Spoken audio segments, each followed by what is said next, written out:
제가 성서 강의하는데 그 학생 중에 한 명이 우리나라 고려대학교 대학병원 약학장이야. 교수죠, 당연히 약사고. 근데 나한테 하루는 찾아와서, 신부님, 저는 신장의 하나를 기능을 못합니다. 그리고 하나는 52%밖에 기능을 못합니다. 약사니까 아주 자기 몸에 대해서도 너무 잘 설명을 하더라고요. 제가 피곤하면 화장실에 가면 콜라 색깔이 나옵니다. 신장은 좋아지는 경우가 없습니다. 점점 55살, 6살쯤 되는데 점점 안 좋아지다가 마지막엔 투석을 하게 되는 경우입니다. 근데 약으로는 안 되니까 건강식품을 찾아봤대요. 근데 우리 생태마을에 청국장이 K2라는 성분이 있대. 그게 신장에 좋대요. 그래갖고 본인이 FDA 승인받은 거 보내라고. 그거 완전히 영어로 된 건데 딱 받아보더니 단백질 변형도 너무 잘 돼 있고 철분 함량이 너무너무 많다는 거예요. 이 철분이, 이 50대 60대 된 주부한테 최고 필요한 게 철분이라고 그러더라고요. 철분 함량이 너무 많아갖고 자기가 먹기 시작을 했는데 3달을 먹었는데 52% 기능밖에 못하던 게 64%로 올라갔다는 거예요.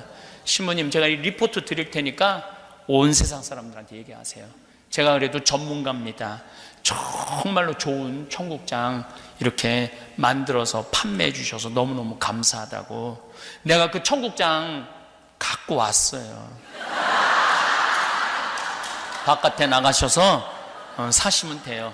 그런데 이 때가 기회라고 지금 500개를 보냈는데 다 팔렸대. 벌써 사고 싶어도 못 산대.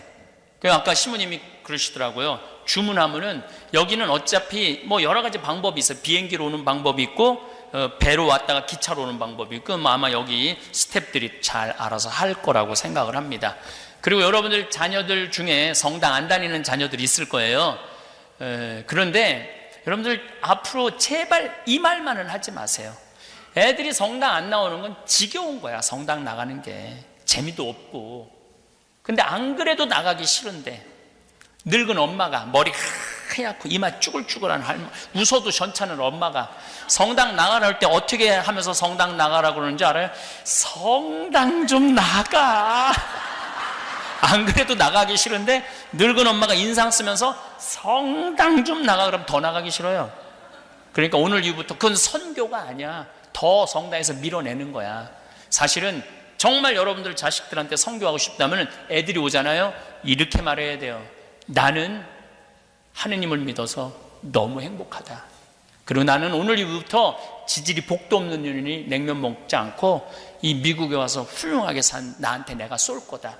난 너무너무 감사하다. 난 너무너무 사는 게 즐겁다. 난 대통령, 니네들 대통령 안 되는 거 안 만드는 거 난 너무 훌륭하게 생각한다. 만들면 너희도 총 맞아 죽거나 뛰어 죽거나 감옥에 가거나 할 텐데 내가 너희들 얼마나 훌륭하게 키웠냐. 난 엄마는 너무너무 행복하다. 하느님 믿어서. 그리고 여러분들이 죽잖아요.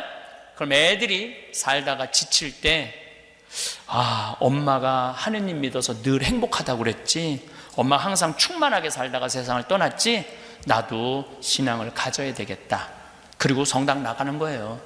근데 그냥 밑도 끝도 없이 성당 좀 나가. 그럼 안 나가요. 예. 그리고 제가 죽음 껴안기, 삶 껴안기, 자신 껴안기라는 CD를 3개를 갖고 왔어요. 근데 이게 사실은 이 인문학에 있어서 가장 중요한 내용이에요. 우리 인간이 살아가면서 자신 껴안기는 무슨 얘기냐면 Who am I? 나는 누구냐? 삶 껴안기는 나는 누구냐면 How to live? 어떻게 살아야 될 거냐? 어떻게 살다가 죽음 껴안기는 How to die? 어떻게 죽을 거냐? 내일, 오늘 얘기할 수 있으면 오늘 조금 얘기하고 내일 죽음에 대한 얘기를 좀 하겠지만은 저 CD를 사서 애들 차에 넣어주세요. 요즘 미국은 운전 많이 하잖아요. 너 차 타고 다니면서 이거 한번 들어봐라. 그리고 내 강의는 들을만 해요. 누구든지. 왜냐하면은 내 강의에는 영어가 한마디도 없거든. 더 중요한 건 한자도 한마디도 안 해요. 오리지널로 한국말로만 해요. 제가 우리 생태마을에 내 팬들이 와요. 근데 제일 놀라운 케이스가 있어요. 초등학교 2학년을 엄마가 데리고 왔어요. 신부님, 우리 애가 신부님 팬입니다. 데리고 왔습니다. 왜 팬인데요? 얘가 신부님 강의를 안 들으면 잠을 못 잔다고 하루에 하나씩 꼭 듣는다는 거예요. 그 내가 물어봤어요. 너 내 강의 다 이해하느냐고. 다 이해한다는 거예요, 신부님 말. 그런데 한 번은 7살짜리 애를 데리고 왔어. 엄마가 신부님, 얘가 팬이라 신부님 너무 보고 싶어서 데리고 왔다는 거예요. 얘가 신부님 강의를 안 들으면 잠을 안 잔다는 거예요. 믿겨지지 않는 거죠. 내가 내 강의 이해하냐 그러니까 이해한대. 그러니까 7살짜리도 이해하니까 한국말 잘 모르는 여러분들 자식들도 다 이해할 거예요. 들으면은. 내가 CD 팔으려고 그러는 게 아니에요. 이 세 가지를 들어보면은 삶의 길을 찾을 수가 있을 겁니다. 우리 생태마을은 화요일, 수요일이 1박 2일 피정, 목요일이 당일 피정, 금, 토, 일이 2박 3일 피정이에요. 그런데 행복의 크기가 다 달라요. 오는 분들의 그 행복을 가져가는 크기가, 보따리가 다 달라. 어떤 분들이 제일 행복한가 봤더니 금, 토, 일 오시는 분들이 제일 행복해 하더라고요. 근데 왜 행복한가 봤더니 밥을 무려 6끼를 안 하잖아. 주부가 밤 6끼 안 하는 것처럼 행복한 일이 어디 있어요? 그것도 이분들이 제일 럭셔리예요.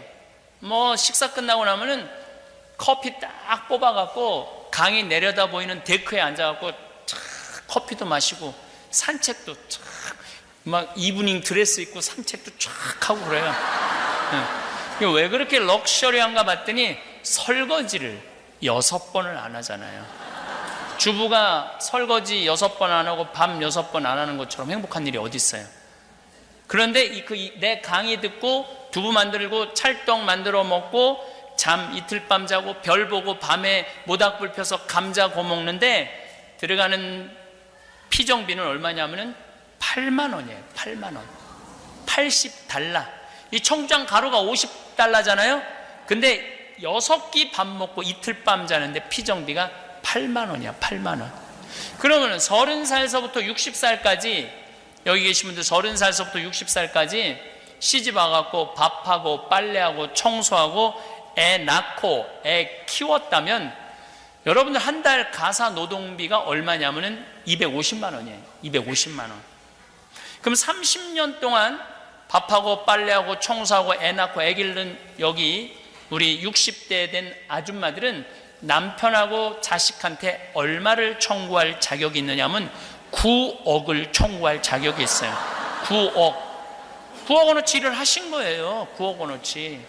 그렇게 9억 원어치 일을 해놓고 2박 3일 그 경치 좋다는 평창에 가서 쉬어보려고 그러는데 피정비가 8만 원이라고 그 돈이 아까워 갖고 갈까 말까 갈까 말까.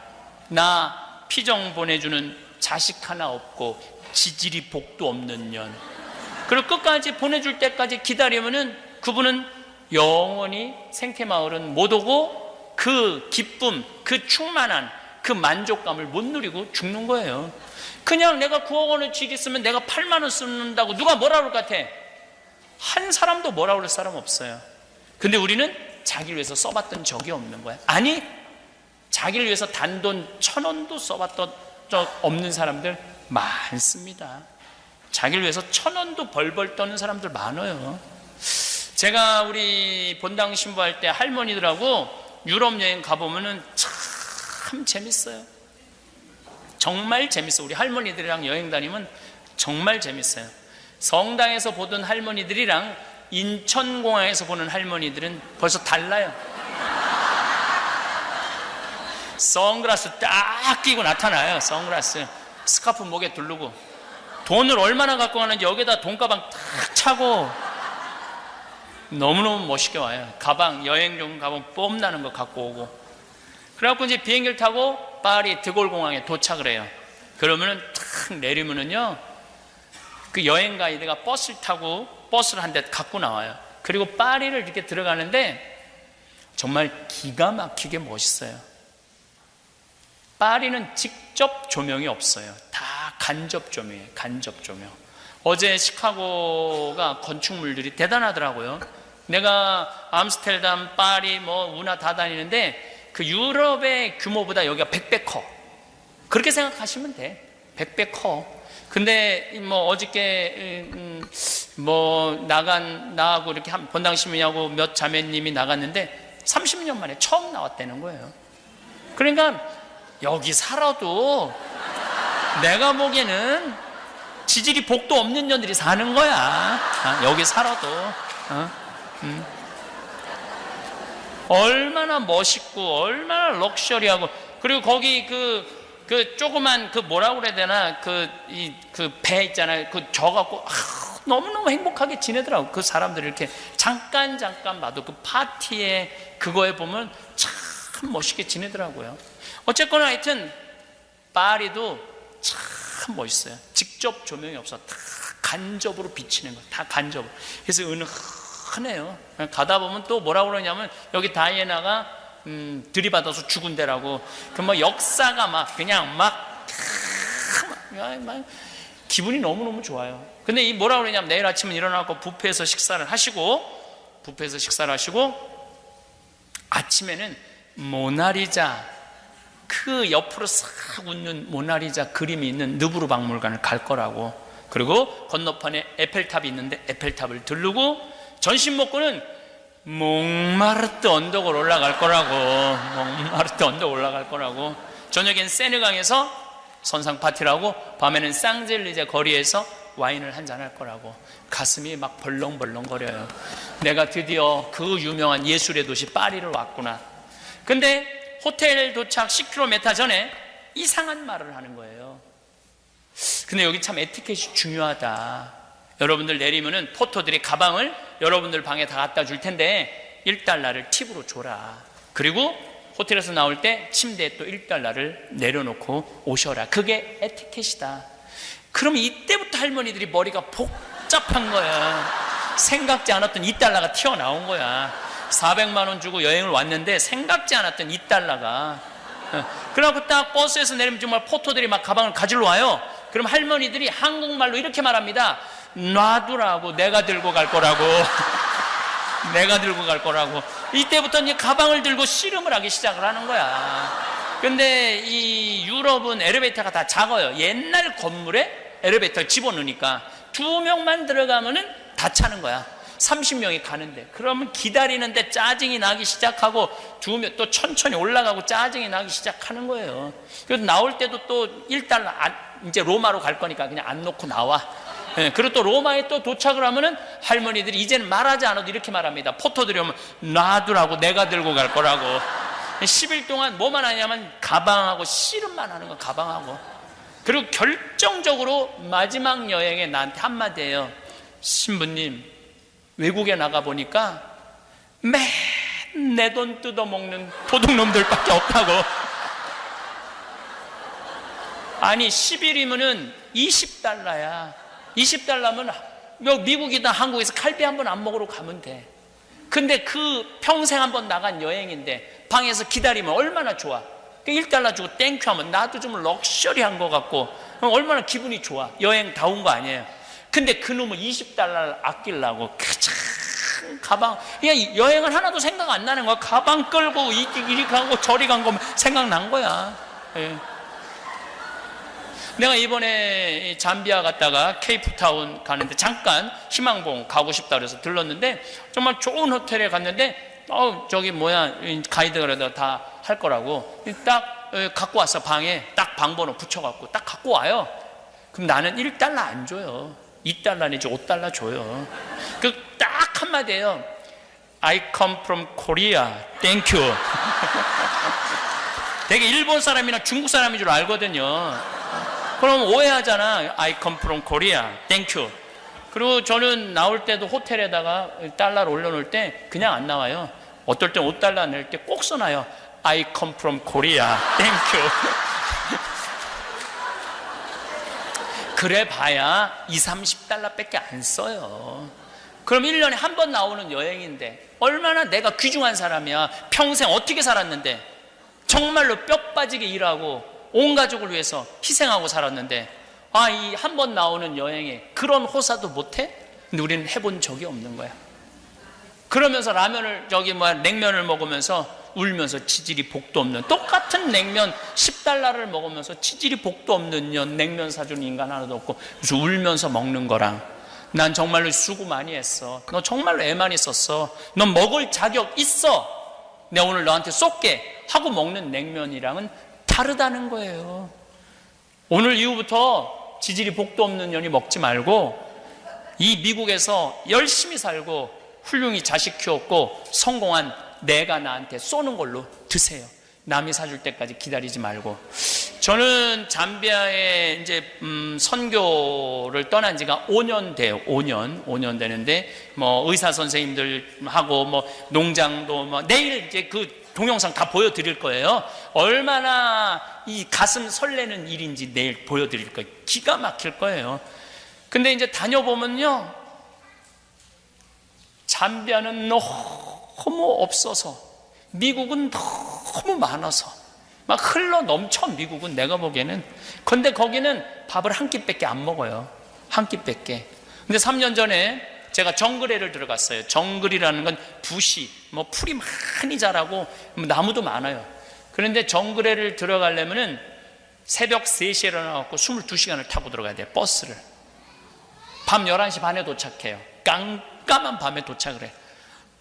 다음날 일어나 보니까 정글에 22시간 들어간다는 건 정글에서 아프면 죽어야 돼. 그 사람들은.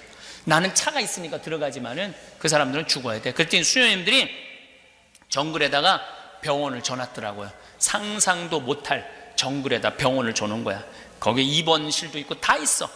근데 병원 옆에 간호대학이 있어야 된다는 거예요. 간호대학을 짓는데 수녀님들이 기초만 쳐놓고 돈이 없어갖고 폐허처럼 만들어 놨더라고요. 야, 이 수녀님들이 20년 동안 이곳에서 이 고생을 하는데 나는 한국에서 얼마나 호강을 해. 대한민국에서 항상 사람들이 그래. 신부님 박근혜 대통령보다 더 호강하는 분이 신부님이라고.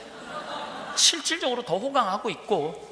그런데 나는 이렇게 호강을 누리는데 이 간호대학을 이렇게 폐허로 만들어 마음이 짠하더라고요. 근데 내가 여러분 오늘 뭐 사신 책, 삶교환기, 뭐 농사꾼 신부, 유럽에 가다 사는 맛, 사는 멋, 책이 한번 나오면은 정말 많이 팔려요.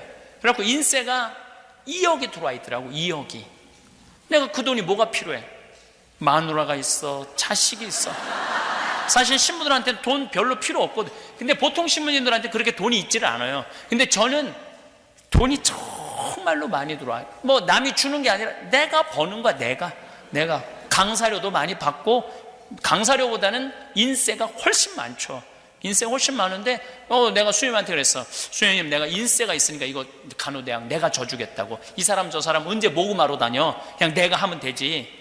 그래갖고 이제 인세가 계속 들어올 때마다 우리 직원들한테 500만 원, 1000만 원, $10,000, 5,000달러 계속 보냈어. 이제 1년이 지나고 났는데 우리 직원들이 그러더라고요. 신부님 잠비아에서 무슨 일을 하는지 자기네들도 보고 싶다는 거예요. 그래서 작년에 따라왔어, 우리 직원들이. 그래갖고 이제 또 이제 간호대학이 젖었다니까 내가 가보자. 그래갖고 22시간을 타고 밤 11시에 도착해. 다음날 딱 아침에 일어났는데 간호대학 어마어마한 건물이 젖은 것 같아, 대학이. 그랬더니 우리 직원들이 칭찬하는 게 아니라 나를 혼을 내더라고요.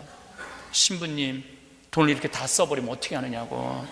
신부님, 은퇴하면은 지금이야. 뭐 밥 사주는 사람도 많고 초대하는 사람도 많고 강사료도 많고 인세도 많은데 은퇴하면 찾아오는 사람 아무도 없고 신부님 용돈 주는 사람 아무도 없다는 거야. 그리고 운동하고 싶고 여행 다니고 싶고 맛있는 거 먹고 싶으면 신부님 맛있는 거 먹으러 다니는 거 좋아하는데 누가 사주느냐 이거야. 그럼 돈을 이렇게 써버리면 어떻게 하냐고. 모아놔야지. 막 나를 혼을 내더라고요.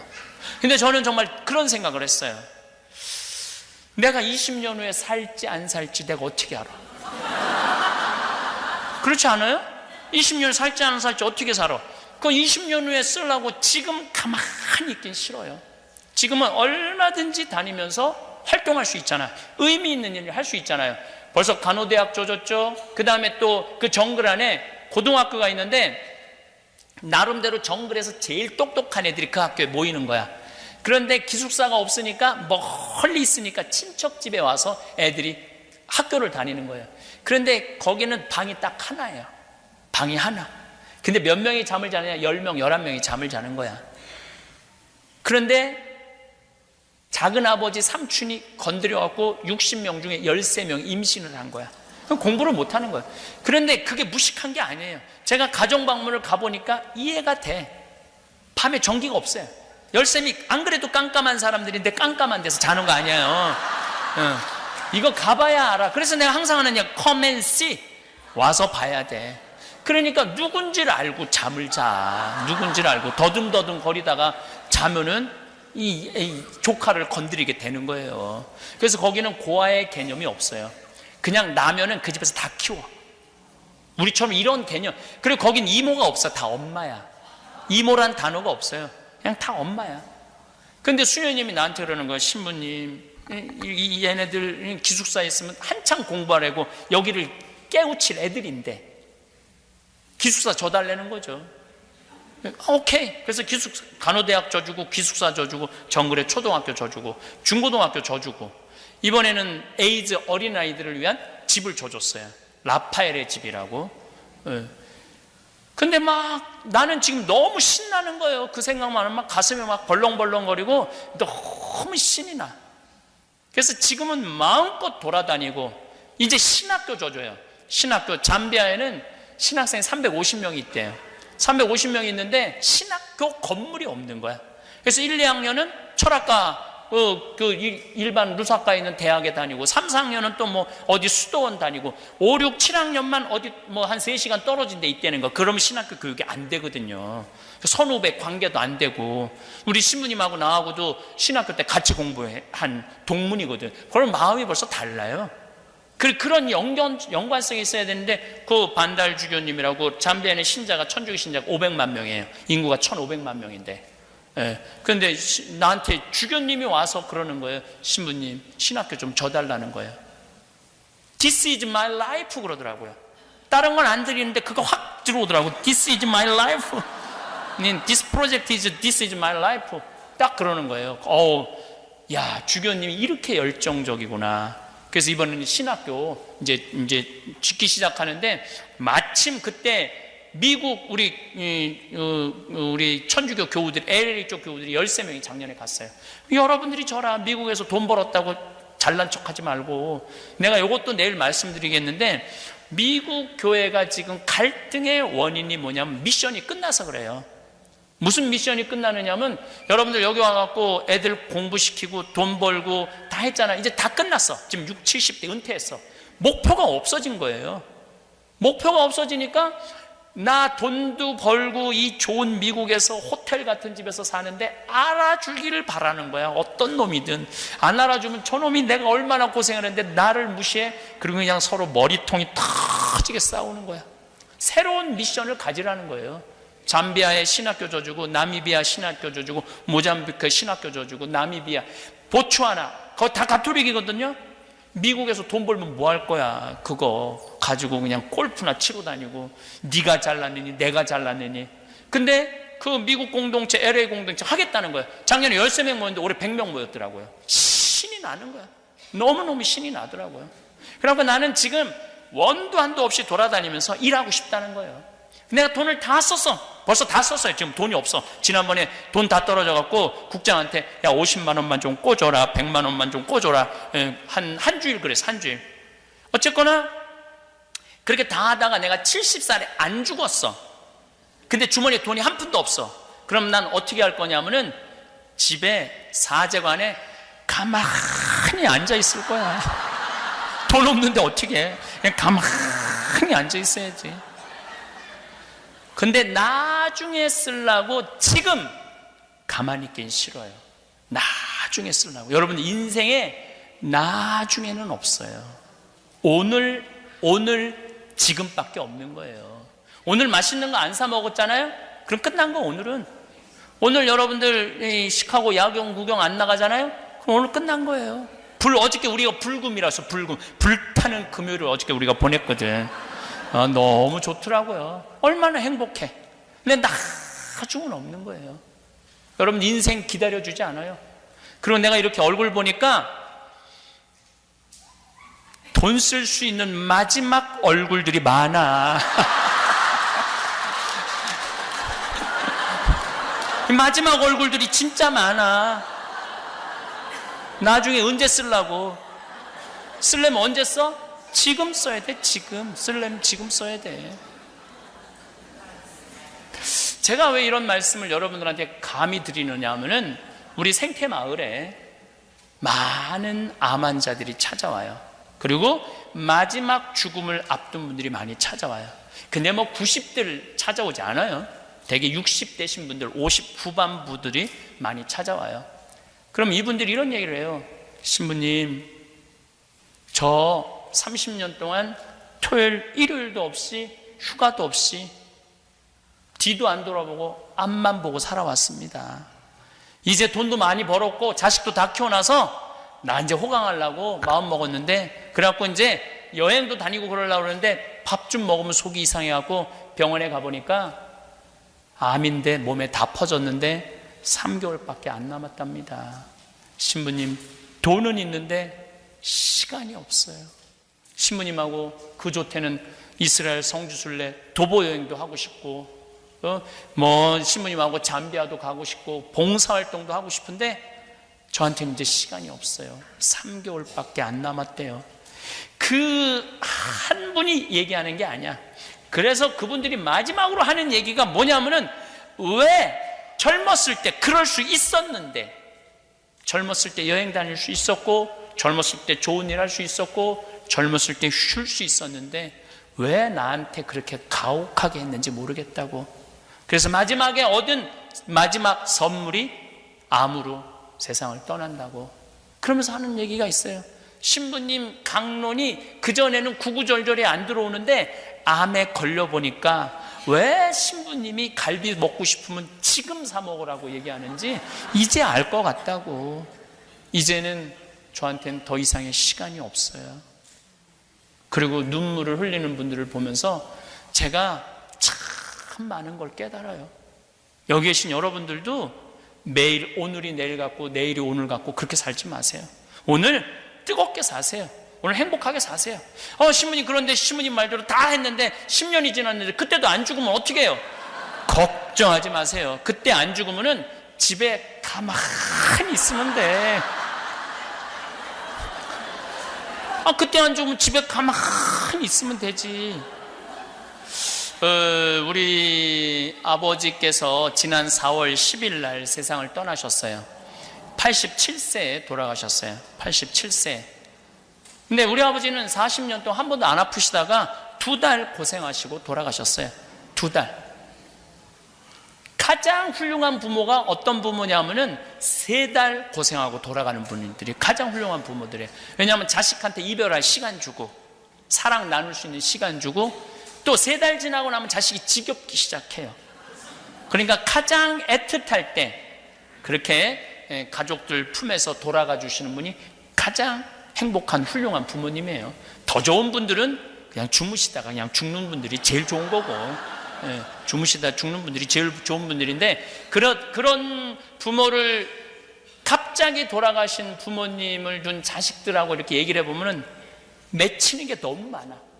사랑한다는 말 한마디 못하고 고맙다는 말 한마디 못하고 마지막에 한번 주물러 드리지도 못하고 이래서 너무너무 가슴 아프다고 몇 년 그 후유증이 가더라고 보니까. 그러니까 적어도 한 이별할 수 있는 3개월은 좀 주고 세상을 떠난 부모가 제일 좋죠. 우리 아버지는 평생 쌍시옷 소리를 하신 적이 없어요. 난 아버지하고 살면서 쌍시옷, 난 어른이 막 욕하는 거 들어보면은요 너무너무 당황스러워요. 어른 입에서 어떻게 저런 욕이 나올까. 그리고 우리 아버지는 한 번도 손찌검을 한 적이 없어요. 자식 넷을 키우면서. 그리고 평생 남욕을 하신 적이 없어요. 남욕을 하신 적이 없어요. 그리고 아버지한테 요즘 생각해보면 놀라운 게 뭐가 놀라우냐면은, 돈이 있다 없다, 돈벼락을 맞았으면 좋겠다, 돈이 없어서 불편하다 말씀하신 적이 단 한 번도 없어요. 단 한 번도. 그냥 월급 봉투 어머니한테 넘겨주면은 집에 뭐가 되든 말든 라면을 먹든 신경 안 써요. 그냥 신성같이 사신 분이에요. 신성같이. 근데 그 아버지를 세상을 떠나보내는 저는 얼마나 힘들겠어요. 너무너무 사랑하는 아버지인데. 근데 아버지가 딱 쓰러졌을 때 내 형들한테, 누나한테 얘기했어요. 우리 평생 우리만을 위해 산 우리 아버지다. 간병인 손에 우리 맡기지 말자. 누나 이틀, 큰형 이틀, 둘째 형 이틀, 나는 이제 장가 안 갔으니까 난 하루만 하겠다.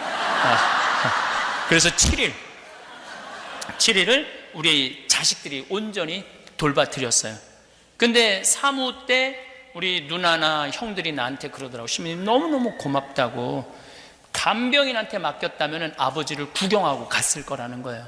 아픈 거 구경하고 갔을 텐데 온전히 같이 잠을 자면서 평생 아버지가 자기한테 잘해줬던 추억도 떠올리고, 아버지 한 번 더 만져드릴 수 있고, 아버지 한 번 더 이렇게 팔짱 껴안으면서 화장실 모시고 갈 수 있고, 그런 게 너무 고맙다는 거예요. 그래서 마음에 한이 거의 없다는 거예요. 아버지 편안하게 해드려서. 그리고 저는 작년에 이런 생각이 들더라고요. 어떤 생각이 갑자기 들었어요. 우리 아버지가 평생 돈에 한 번도 돈이 많았으면 좋겠다, 적어서 불편하다 이런 말씀 하신 적이 없는 분이야. 있으면 있는 대로, 없으면 없는 대로. 근데 우리 아버지가 돈을 쓰면 얼마나 쓰나? 내가 받은 강사료, 그것도 천주교에서 받은 강사료는 존나 많아야. 천주교는 조금밖에 안 주니까. 내가 이렇게 일반 기업의 강의를 한 번에 200만 원 정도 받거든요. 보통 1시간 반, 2시간 정도 하면 200만 원 정도 받아요. 그러면 한 달에 한 2번 정도 하면 400만 원 정도 되잖아요. 그러니까 아버지한테 다 드렸어요. 우리 아버지가 그 돈을 보더니 신부님 무슨 돈을 이렇게 많이 주느냐고. 아버지 이거 아들이 유명해갖고 아버지 내가 아침마당을 5번을 나간 신부인데 강사료가 얼마나 비싸. 그러니까 아버지 이거 쓰시라고 다 드렸어요. 어떨 때는 500만 원, 700만 원도 드렸어요. 한 번에 3, 400만 원도 드리고 1년 동안 왠지 드리고 싶더라고요. 그랬더니 아버지가 노인정에 한 80분 되는데 밥 다 사고 노인정 회비 다 내고, 아버지가 그냥 그렇게 후원금을 내는 거예요. 우리 아버지 돌아갔을 때 그 노인정에서 그랬대요. 물주 세상 떠나서 우리 어떻게 하느냐고. 물주 세상 떠나서 우리 어떻게 하느냐고. 우리 자식이 23명인데 증손자까지 아버지한테 자주 인사를 가죠. 그러면은 5명도 가고 10명도 가고 어떨 땐 20명도 모이면 그 밥값을 아버지가 다 냈대. 아버지. 나는 이런 생각, 아버지 얼마나 행복했을까. 평생 주머니에 넉넉한 적이 없으셨는데 마지막에 우리 누나가 항상 아버지 지갑에 100만 원 이상 있었다는 거예요. 항상 100만 원 이상 갖고 다녔다는 거예요. 그리고 손자들 오면은 용돈 막 5만 원, 10만 원, 20만 원 올 때마다 얼마나 행복했을까. 그러면서 전 이런 생각이 들어요. 효도도 나중에는 없는 거야. 하려면 언제 해야 돼? 지금 해야 돼. 지금. 부모한테 용돈 한 번 안 갖다 드리고, 부모한테 맛있는 거 한 번 안 드리고. 저는 우리 아버지 어머니 그것도 좀 아쉬운 게 있어요. 파리, 로마, 이스라엘, 베이징, 만리장성 다 심지어 백두산, 금강산 다 모시고 다녔어요. 움직일 수 있으실 때는 다 모시고 다녔어요. 더 모시고 가고 싶은 생각도 있는데 너무 늦게 시작을 한 거죠. 70 돼서 75이 넘었으니까 힘들어 하시더라고. 무서워 하시더라고. 그래서 여러분들 여행은 가슴이 떨릴 때 가야지 다리가 떨릴 때 가면 안 되는 거예요. 가려면은 하루라도 빨리 가세요. 여러분들 시간 지금 없어요. 나중에는 없어. 지금 자세히 보니까 돈 쓸 수 있는 마지막 얼굴들이 더 많이 보이네.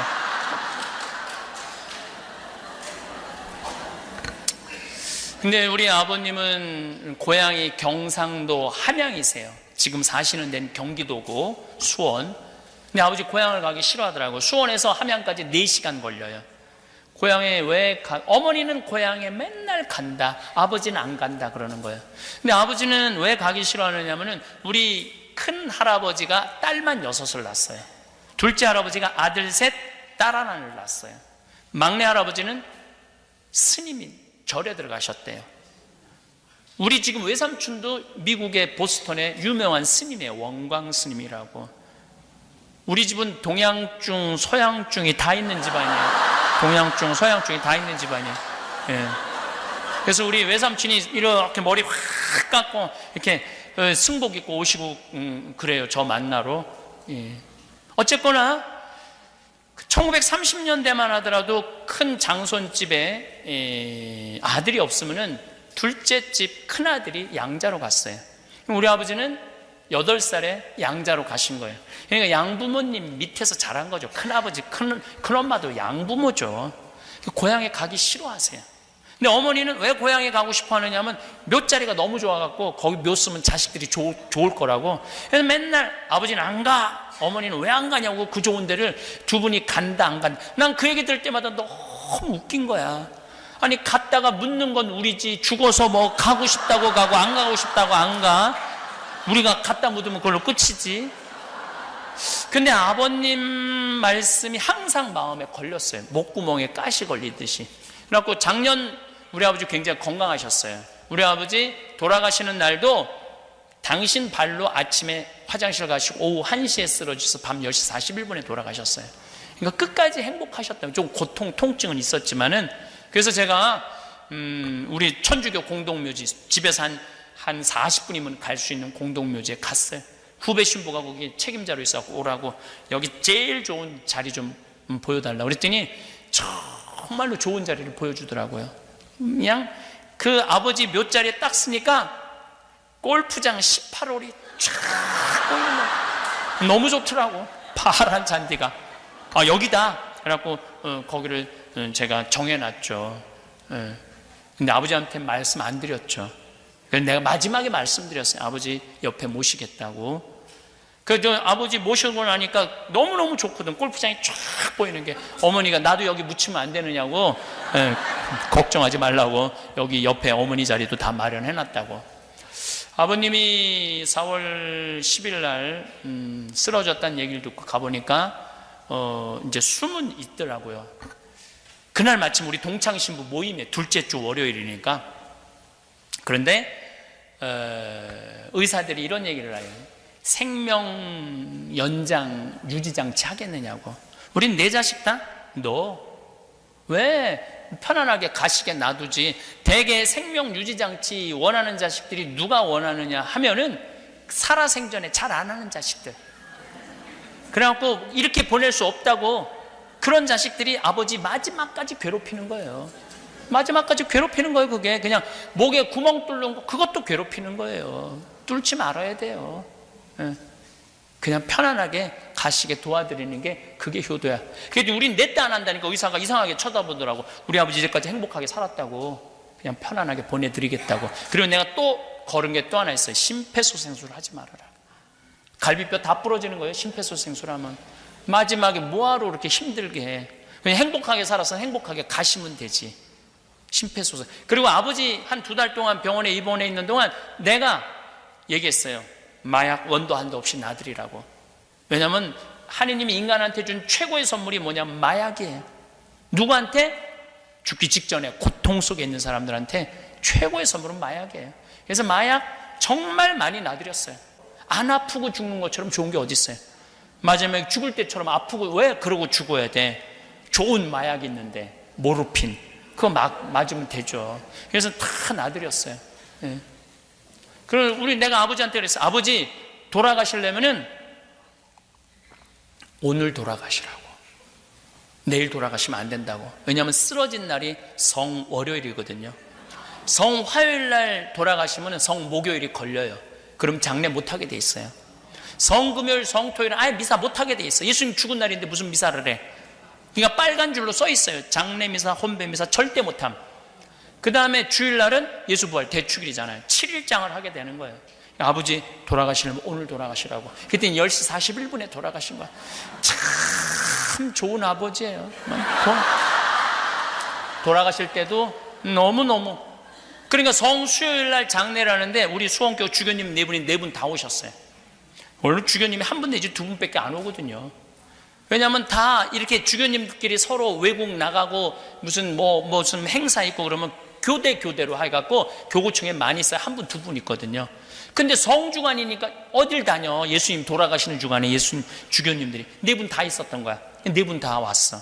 장례도 신부들이 너무 많이 와갖고 지하에서 젊은 신부들 미사를 했다고 그러더라고요. 그렇게 축복 속에서 돌아가시는 분이 어디 있어요, 세상에. 또 이렇게 아버지 18월 보이는데 내가 모셨더니 우리 형제들이 한 달에 한 번 골프를 꼭 쳐요. 우리 3형제가. 근데 그전엔 다 다른 데 쳤는데 그 이후로부터는 다 그 H 골프장이야.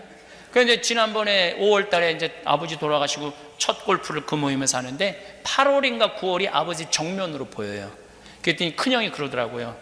아버지, 어느 아들이 제일 잘 치는지 드라이브를 좀 보시라고.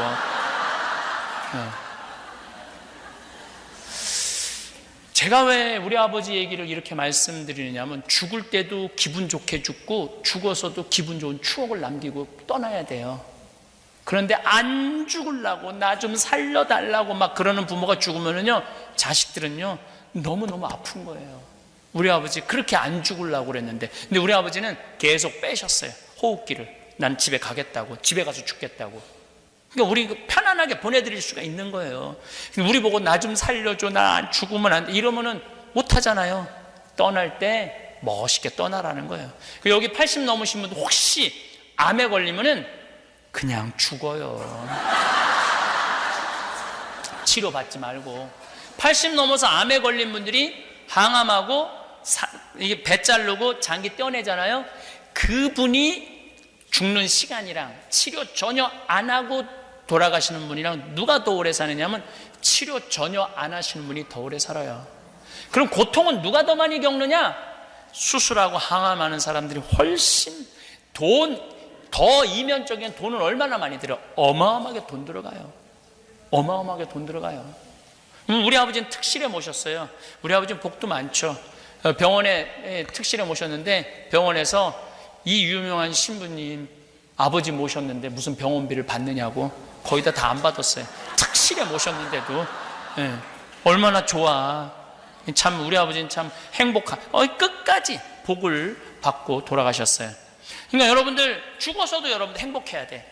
어떤 분은 그런다고 그러잖아요. 장례 차에 이렇게 타면은 막 슬프고 막 그러는데 딱 비디오를 딱 틀어주는 거야. 그리고 죽은 고인이 얘기를 하는 거야. 이 날씨 흐린 날 이렇게 내 무덤에 장례까지, 장지까지 따라와 주셔서 너무너무 감사하다고, 나는 행복하게 하느님 품에 갈 거라고, 그리고 누구누구 너무너무 고마웠다고.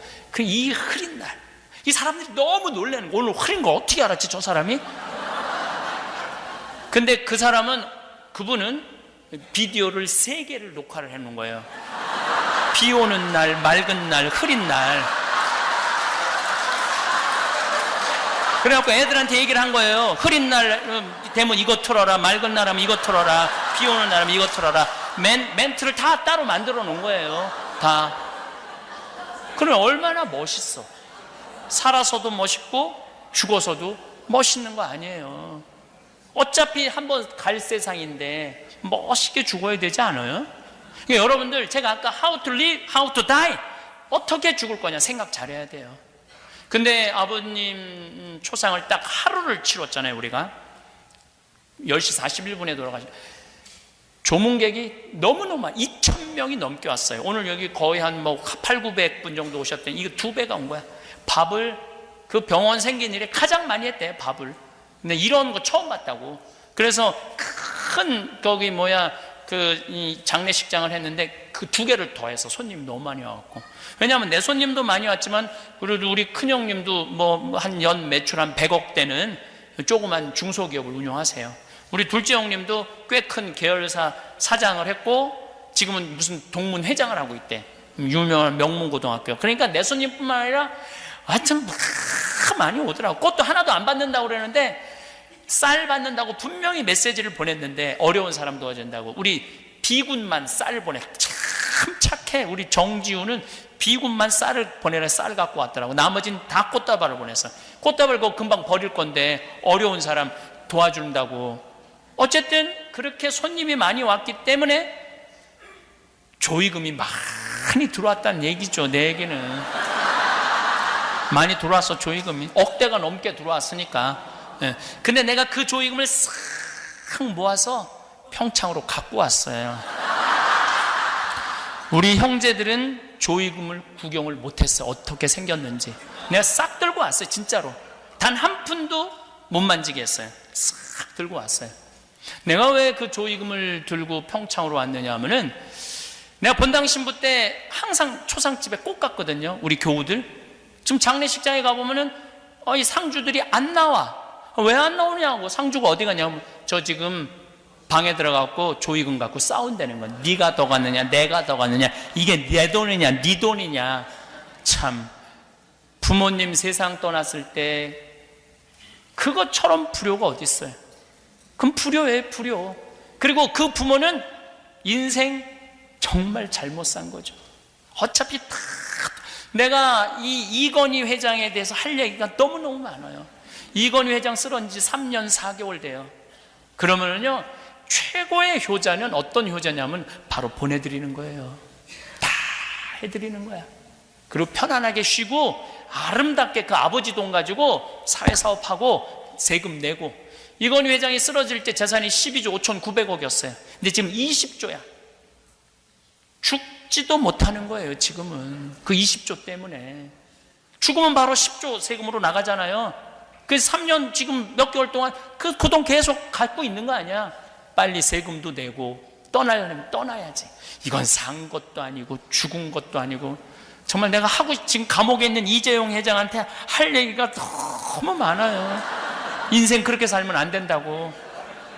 아버지는요, 영혼은요, 지금 쉬고 싶어 하는 거예요. 여러분들 살면 쉬고 싶지 않아? 너무 80년, 90년, 여러분들 오래 살고 싶어요? 막 네가 누군지 내가 누군지 벽에다 똥칠해 가면서 보이지도 않고 들리지도 않고 이가 다 사고갖고 씹지도 못하고, 그러고도 살고 그건 아니에요. 떠날 때 되면 떠날 줄 알아야 돼요. 아주 홀가분하게. 근데 떠나지도 못하고 못 떠나지도 못하는 게 지금 이건희 회장이야.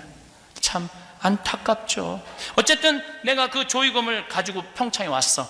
그래갖고 물론 뭐 장례비는 내가 좀 그 돈으로 다 했죠. 장례비는 다 하고 그 돈으로 제가 차상위 계층, 한국엔 가난한 사람은 다 고쳐줘요. 지금 싹 다 고쳐줘요. 한 푼도 안 받고.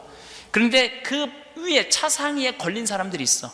자식이 있는데 신용불량자들, 이런 수술하면 살 수 있고. 또 몽고, 이번에 몽고에 수술해 주는 거는, 이건 정말로 내가 정말 잘했다는 생각이 들어. 왜 그러냐면 우리 김태희 베르다가 나한테 2천만 원을 주면서 신부님 꼭 아이들을 위해서 수술해 주세요. 근데 병원에 얘기해서 아이를 찾으라고. 근데 몽고의 한 아이가 뇌가 뭐가 잘못돼 갖고 눈도 컨트롤이 안 되고 입도 컨트롤이 안 돼. 1살 된 애가.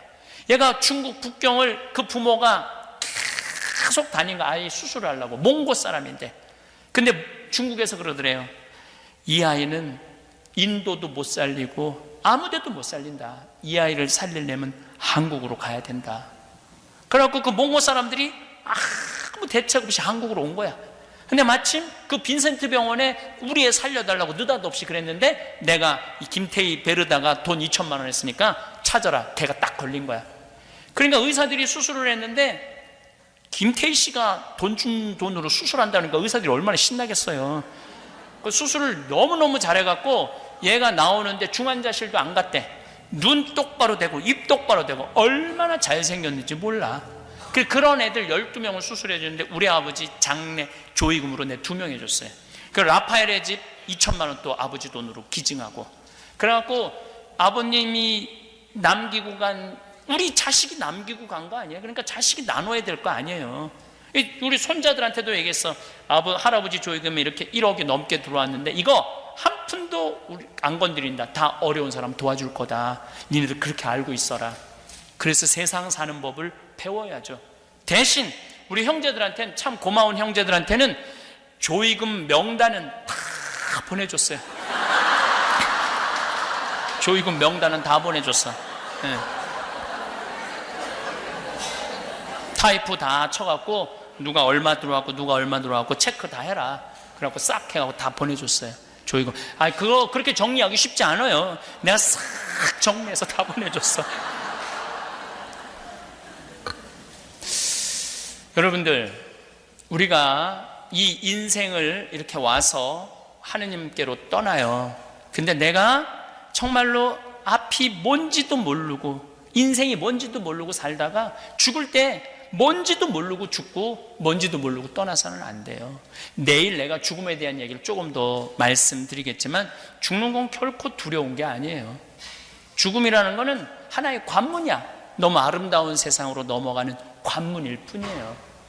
안 죽으려고 애쓰지 마세요. 그냥 사는 날까지 즐겁게 살다가 죽을 때 되면 행복하게 떠나는 거죠. 내일 그 이야기를 이어서 하도록 하겠습니다. 감사합니다. 혹시 이런 생각을 해보신 적 있으신가요? 왜 나는 늘 남에게 휘둘리기만 할까? 어떻게 하면 다정하면서도 당당할 수 있을까? 거절도 못하고 내 의견도 제대로 못 내는 내가 답답하진 않으신가요? 68세 김영자 할머니는 이렇게 말씀하십니다. 평생을 남 눈치 보면서 살았어요.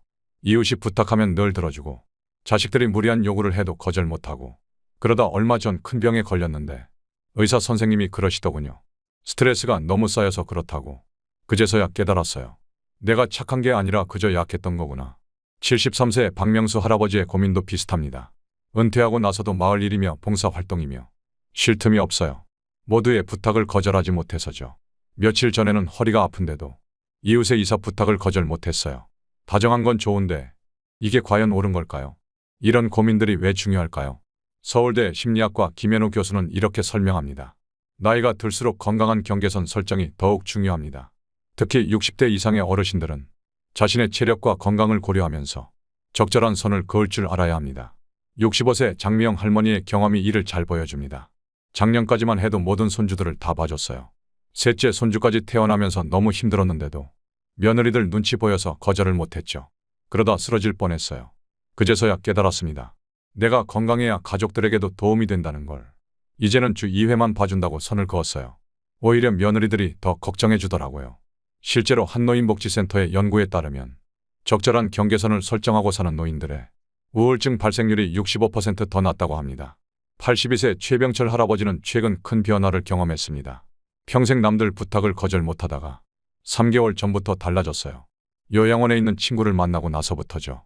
그 친구는 늘 남을 위해 살았는데 정작 본인이 아프니까 아무도 찾아오지 않더라고요. 그걸 보면서 생각했습니다. 다정한 것과 무조건 희생하는 것은 다르다는 걸. 이제 다정하면서도 단호한 사람들의 첫 번째 특징을 살펴보겠습니다. 침묵을 두려워하지 않는 것입니다. 많은 사람들이 침묵의 순간을 불편해합니다. 그래서 생각할 시간도 없이 서둘러 대답하거나 결정을 내리곤 하죠. 하지만 진정으로 다정하면서도 단단한 사람들은 이 침묵의 시간을 현명하게 활용합니다. 그들에게 침묵은 숙고의 시간이자 자신의 진심을 들여다보는 소중한 순간입니다. 71세 이정숙 할머니의 이야기를 들어보겠습니다. 전에는 누가 부탁하면 바로 대답했어요. 그러다가 후회하는 일이 많았죠. 그런데 요가 선생님이 이런 말씀을 해주셨어요. 숨을 한번 들이쉬고 내쉬는 시간. 그 잠깐의 여유가 인생을 바꿀 수 있다고.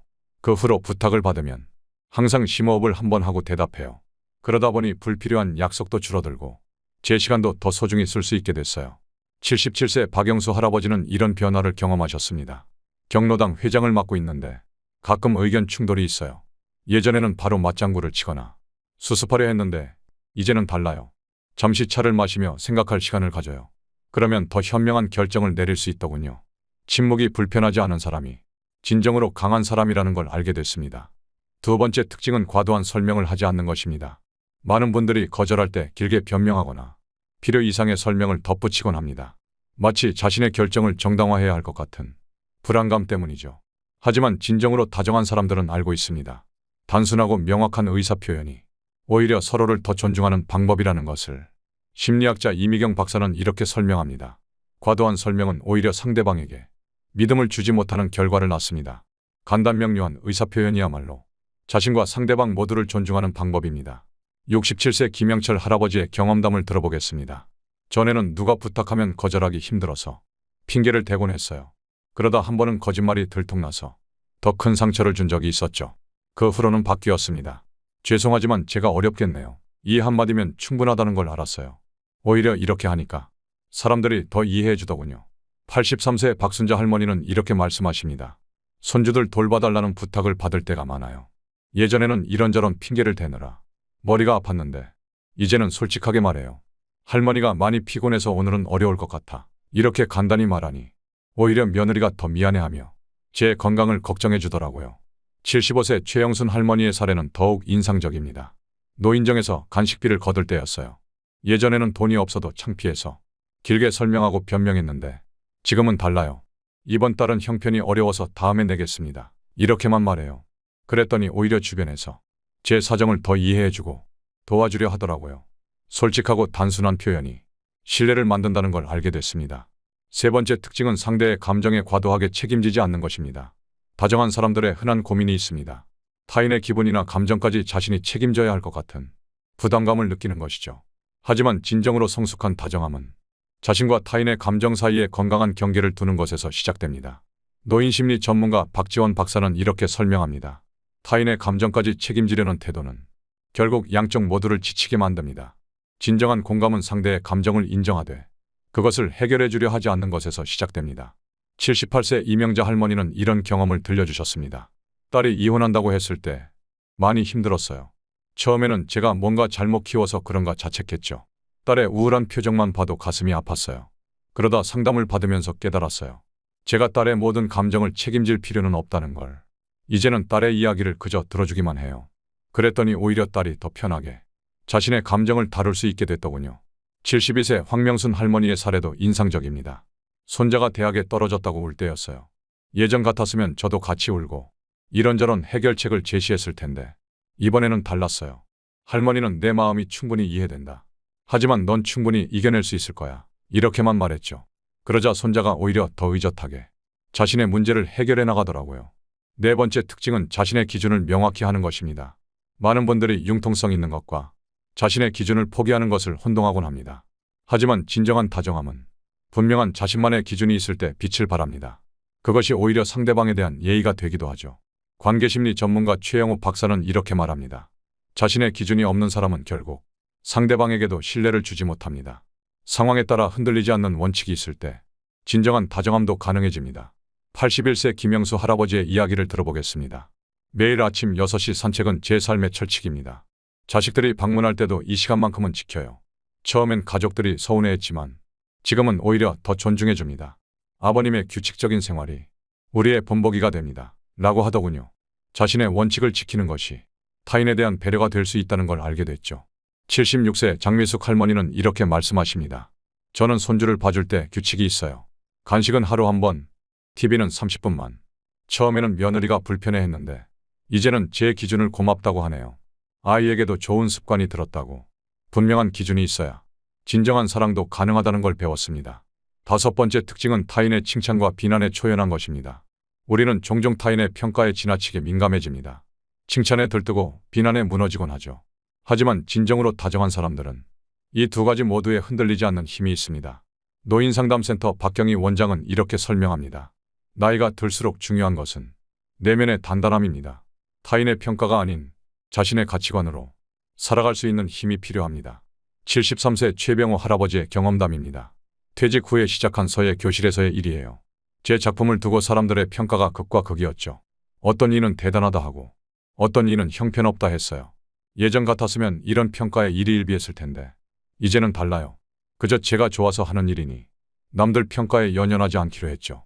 그러자 오히려 제 작품이 더 발전하더군요. 69세 박영희 할머니의 이야기도 귀담아 들을 만합니다. 봉사활동을 다니는데 어떤 분들은 칭찬을 하고 어떤 분들은 쓸데없는 짓이라고 해요. 하지만 저는 제가 옳다고 믿는 일을 묵묵히 해나가기로 했습니다. 그러다 보니 진심으로 저를 이해하는 진짜 친구들이 생기더군요. 여섯 번째 특징은 자신만의 시간을 확보하는 것입니다. 많은 분들이 다정한 사람은 항상 남을 위해 시간을 내어주어야 한다고 생각합니다. 하지만 진정으로 다정한 사람들은 자신만의 시간을 소중히 여기고 지킵니다. 노년학 전문가 이상철 교수는 이렇게 설명합니다. 자신을 위한 시간이 없다면 타인을 위한 진정한 마음도 가질 수 없습니다. 나를 채워야 남도 채워줄 수 있는 법입니다. 82세 이정희 할머니의 사례를 보겠습니다. 매일 오후 3시부터 5시는 제 시간입니다. 손주들도 자녀들도 이 시간만큼은 연락하지 않기로 약속했어요. 저는 이 시간에 책도 읽고 좋아하는 클래식도 들어요. 처음엔 가족들이 서운해했지만 이제는 오히려 제 시간을 더 존중해줍니다. 할머니가 행복해야 우리도 행복하다고 하더군요. 75세 장석호 할아버지는 이런 변화를 겪으셨습니다. 아내가 저 세상으로 간 후 주변에서 자꾸 일거리를 주려고 했어요. 심심할까 봐서였겠죠. 하지만 저는 제 시간이 필요했습니다. 이제는 매일 2시간씩 공원을 걸으며 사색하는 시간을 가져요. 그 시간 덕분에 제가 더 단단해지는 것 같습니다. 일곱 번째 특징은 가치 있는 것에만 에너지를 쓰는 것입니다. 많은 분들이 모든 일에 완벽하게 대응하려 합니다. 사소한 일에도 전력을 다하다 보니 정작 중요한 일에 집중하지 못하는 경우가 많죠.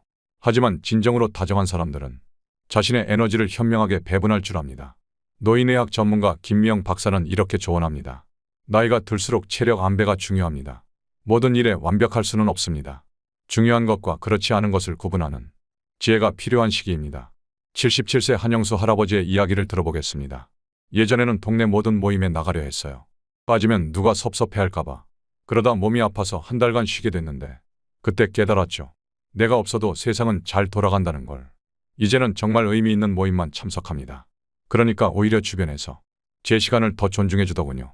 71세 김순자 할머니는 이렇게 말씀하십니다. 손주 5을 모두 똑같이 챙기려다 제가 많이 지쳤어요. 이제는 달라졌습니다. 정말 중요한 순간에만 집중하려 해요. 생일이나 발표회 같은 그런 날 말이에요. 오히려 그게 아이들에게도 더 특별한 추억이 되는 것 같아요. 8번째 특징은 감정을 숨기지 않고 표현하는 것입니다. 많은 분들이 다정한 사람이 되기 위해 자신의 진짜 감정을 숨기곤 합니다. 불편한 것도 서운한 것도 참아야 한다고 생각하죠.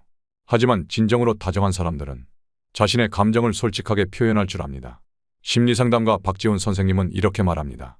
감정을 숨기는 것은 결국 관계를 더 어렵게 만듭니다. 적절한 감정 표현은 오히려 더 깊은 신뢰를 만들어냅니다. 83세 박명순 할머니의 경험을 들어보겠습니다. 며느리가 명절 음식을 대충 할 때면 전에는 혼자 소가리를 했어요. 그러다 어느 날 솔직히 이야기했죠. 내가 늙어서 꼰대처럼 잔소리하는 것 같아 미안한데 우리 가족 입맛에는 이렇게 하면 좋겠어. 그랬더니 며느리가 빙둘러 말하지 않았다고 오히려 고마워하더군요. 솔직한 표현이 서로를 더 가깝게 만들었어요. 68세 최영호 할아버지는 이런 변화를 겪으셨습니다. 아들이 용돈을 주기로 해놓고 자주 잊어버릴 때가 있었어요. 처음엔 말도 못 꺼내고 참았죠. 그러다 솔직하게 말했어요. 아빠가 돈이 필요해서가 아니라 약속을 지키는 게 중요해서 하는 말이야. 그 후로 아들이 더 신경 써서 챙기더군요. 9번째 특징은 이해와 동의는 별개라는 것을 아는 것입니다. 많은 분들이 상대방을 이해한다는 것이 그의 행동을 모두 받아들여야 한다고 생각합니다. 하지만 진정으로 다정한 사람들은 알고 있습니다. 이해는 할 수 있어도 동의하지 않을 수 있다는 것을 가족상담 전문가 이미경 박사는 설명합니다. 이해와 동의를 구분하는 능력은 건강한 관계의 핵심입니다. 상대의 입장은 이해하되 필요할 땐 선을 그을 줄 알아야 합니다. 76세 김영자 할머니의 사례를 보겠습니다. 막내 아들이 사업 자금을 빌려달라고 했어요. 아들의 꿈을 이해하지만 그렇다고 노후 자금을 모두 빌려주진 않았죠. 대신 이렇게 말했어요. 엄마는 내 열정을 이해한다. 하지만 지금 그 돈을 빌려주는 건 너에게도 나에게도 좋지 않을 것 같아. 처음엔 서운해했지만 나중엔 오히려 제 결정을 고맙다고 하더군요. 82세 장성호 할아버지는 이런 경험을 들려주셨습니다. 손주가 대학을 자퇴하겠다고 했을 때였어요. 그 아이의 고민은 이해했지만 결정에는 동의할 수 없었죠. 그래서 말했어요. 할아버지는 내 마음을 이해한다. 하지만 지금 이 결정은 찬성하기 어렵구나. 나중에 손주가 그때 제 말을 듣길 잘했다고 고마워하더군요. 마지막 10번째 특징은 자신의 한계를 인정하는 것입니다. 많은 분들이 다정한 사람이 되기 위해 자신의 한계를 넘어서려 노력합니다.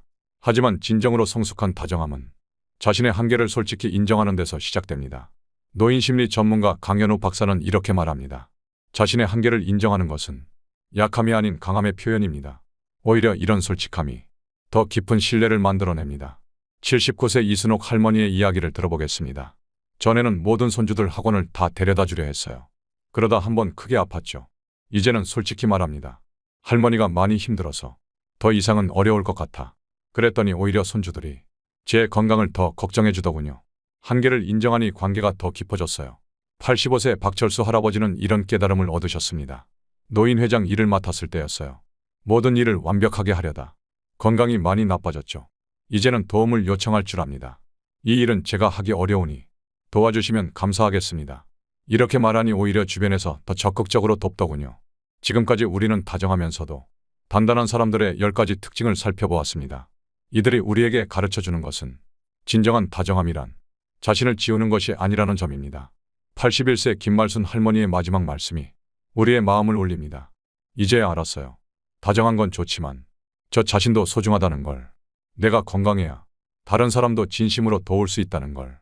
나이 들수록 더 단단해져야 진정으로 다정할 수 있다는 걸. 여러분, 지금 이 순간부터 시작해보는 건 어떨까요? 침묵이 두려운 마음, 거절하기 힘든 마음, 타인의 시선이 신경 쓰이는 마음. 이제는 이런 마음들을 내려놓고 진정한 다정함을 찾아가는 여정을 시작해보세요. 당신의 다정함이 더 이상 짐이 되지 않길 바랍니다. 감사합니다.